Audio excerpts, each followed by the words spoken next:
Anim na katao ang arestado matapos madiskubre ang mahigit 8 milyong pisong halaga ng methanol sa isang tanker sa Caloocan City. Ayon sa PNP Highway Patrol Group, naharang ang tanker sa C3 Road, Barangay 21 habang nagsasagawa ng anti-carnapping operation dahil sa kahinalang markings.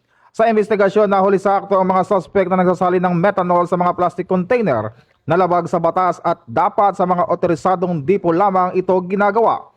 Nakumpiska ng mga otoridad ang 10,000 litro ng methanol, 8,000 litro ng unleaded gasoline at tig 1,000 litro ng premium gasoline at diesel.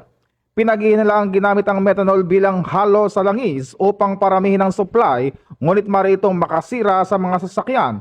Iniimbestigahan na rin ang may-ari ng tanker at mga posibleng pinagbentahan ng produkto. Kasalukuyang nasa kustodiya ng pulisya ang mga suspect at sasampahan ng kaukulang kaso. Mula po dito sa Campo Crame, ako po si Patrolman Adrian Dayaw nagbabalita para sa Police News Network. Alagad ng batas, tagataguyod ng balitang pulis, at ito ang bagong PNP para sa bagong Pilipinas, serbisyong mabilis, tapat at nararamdaman.